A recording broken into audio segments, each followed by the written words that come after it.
আসসালামু আলাইকুম রহমতুল্লাহি আবরকাতু।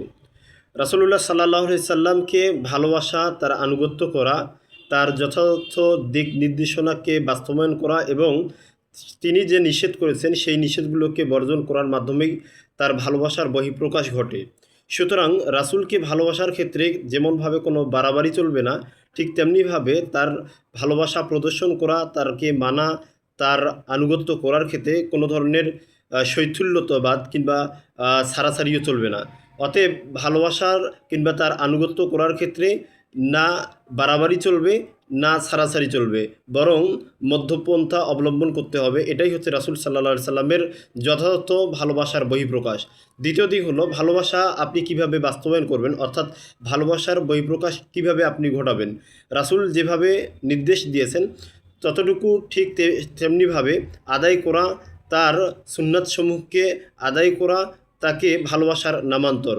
সুতরাং রাসূল সাল্লাল্লাহু আলাইহি সাল্লামকে ভালোবাসার বহিঃপ্রকাশ করতে গিয়ে আপনি যদি এই ক্ষেত্রে আপনি যদি তাসাউফ তথা সুফিবাদকে লালন করেন কিংবা সুফিবাদের যে চিন্তাগত দর্শনগত যে অবস্থান সেটাকে যদি রাসূলকে ভালোবাসার ক্ষেত্রে সেটাকে বহিঃপ্রকাশ করেন, সেক্ষেত্রে নিঃসন্দেহে আপনি বিদআতের মধ্যে নিমজ্জিত হলেন।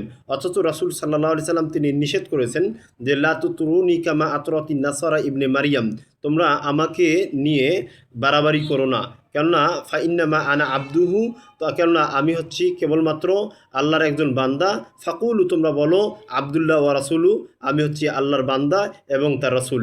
নিছক অর্থে আল্লাহ রাসূল সাল্লাল্লাহু আলাইহি সাল্লাম যেভাবে বক্তব্য দিয়েছেন, অর্থাৎ তোমরা পূর্ববর্তী জাতি অর্থাৎ ইহুদি খ্রিস্টানরা তাদের ধর্মীয় যে নবী এবং রাসূল এসেছিল তাদের হেদায়েতের জন্য, তাদের কল্যাণের জন্য, তারা যেভাবে তাদেরকে নিয়ে বাড়াবাড়ি করেছে, তাদেরকে কেউ কেউ বাড়াবাড়ি করতে করতে আল্লাহ পর্যন্ত তারা অবস্থানে নিয়ে গেছে, ঠিক তেমনিভাবে আল্লাহ রাসূল সাল্লাল্লাহু আলাইহি সাল্লাম তিনি তার উম্মতকে নিষেধ করেছেন যে তোমরা এই ধরনের বাড়াবাড়ি করো না, বরং তোমরা শুধু বলো যে আমি আল্লাহর বান্দা এবং তার রাসূল।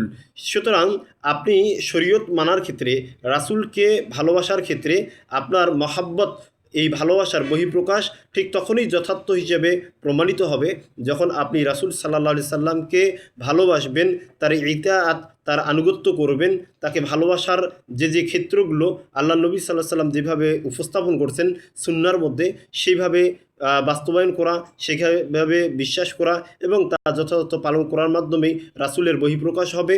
শুধু নিছক অর্থে একদিনকে অর্থাৎ ঈদে মিলাদুন নবী কিংবা রাসূলকে এই যে অংশ বিশেষভাবে কিংবা আনুষ্ঠানিকতার মাধ্যমে এভাবে তাকে ভালোবাসার এটা নিতান্তই বিদআতের অন্তর্ভুক্ত হবে। আল্লাহ তাআলা সকলকে সঠিক বুঝদান করুন, আমিন। আসসালামু আলাইকুম রহমতুল্লাহি ওয়া বারাকাতুহু।